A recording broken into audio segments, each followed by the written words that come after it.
Si on parle de tourisme, il faut parler de professionnalisation du tourisme, de professionnels des acteurs du tourisme. Et bien entendu, ce n'est pas uniquement le rôle des institutions, qu'elles soient régionales ou qu'elles soient départementales, qu'elles soient communales. C'est aussi un rôle qui doit être dévolu aux acteurs privés. Et je crois que les acteurs privés, de plus en plus, doivent prendre le pas sur le public en matière de tourisme, parce que ce sont eux qui sont en première ligne. Et qui connaissent parfaitement bien la situation, pour aboutir d'ici quelques années à avoir une véritable force qui regroupe à la fois des acteurs professionnels, donc publics certes, privés aussi, et qui ne s'occupent que du tourisme, indépendamment de leurs origines régionales, communales ou départementales. Et là, on aura véritablement une armée, j'ai pas peur d'utiliser le mot, qui sera efficacement secondée par tout ce qu'on peut évoquer comme système numérique. C'est un peu l'objet de la deuxième partie de cette manifestation aujourd'hui, et qui pourra jouer dans la cour des grands, parce que autour de nous, que ce soit au niveau des régions, que ce soit au niveau des départements, mais aussi à l'étranger, bien entendu, et j'ai beaucoup de contacts tout de même avec des structures touristiques à l'étranger, eh bien, ces gens sont effectivement extrêmement au point sur le plan numérique, et je dirais même quelques avances sur nous. Deux mots.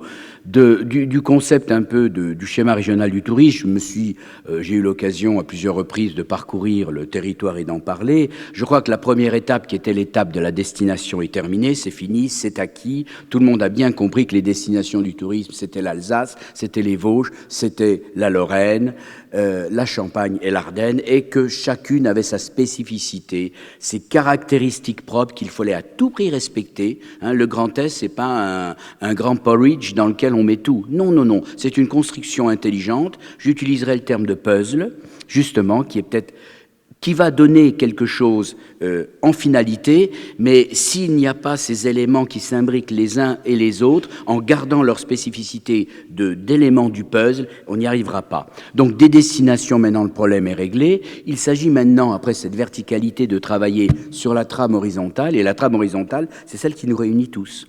Parce que, comme vous le savez, ou comme on avait pensé qu'il y a quelque temps, il existe beaucoup de points communs. Voilà, le Grand Est n'est pas une construction anachronique, purement administrative, c'est absolument faux. Si vous reprenez l'histoire de ce territoire, eh bien, vous vous apercevez qu'il y a énormément de points communs. Nous avons fixé 6 thématiques sur lesquelles nous avons porté tout l'accent maintenant. Ce sont ces thématiques qui nous réunissent, comme je le dis, j'en ai déjà parlé, c'est le no-tourisme. Bien oui, le no-tourisme. Nous sommes la première région no-touristique de France, je le signale. Je n'ai pas dit que nous sommes les premiers producteurs de vin.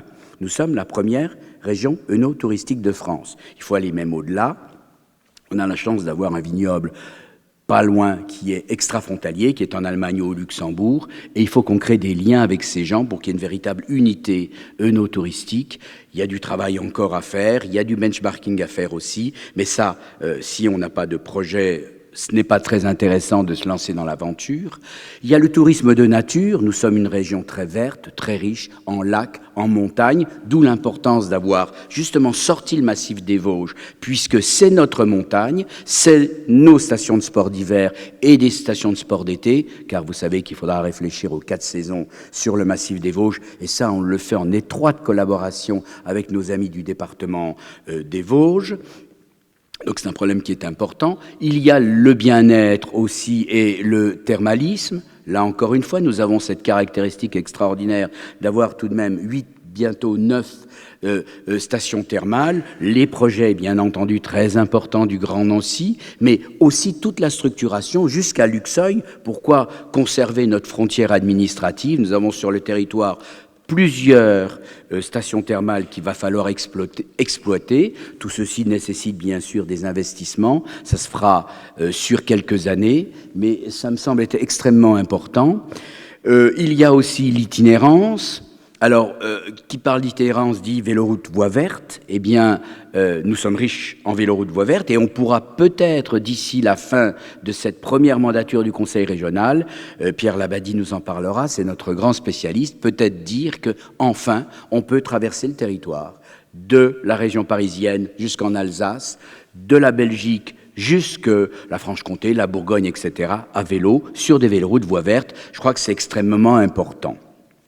Ensuite se passera une deuxième étape, bien sûr, de capillarisation de ces véloroutes Vauvettes. Mais c'est le tourisme fluvial. Nous sommes riches aussi en canaux que nous commençons à exploiter parce que ce projet va nécessiter des investissements considérables. Et puis le tourisme équestre. Voilà.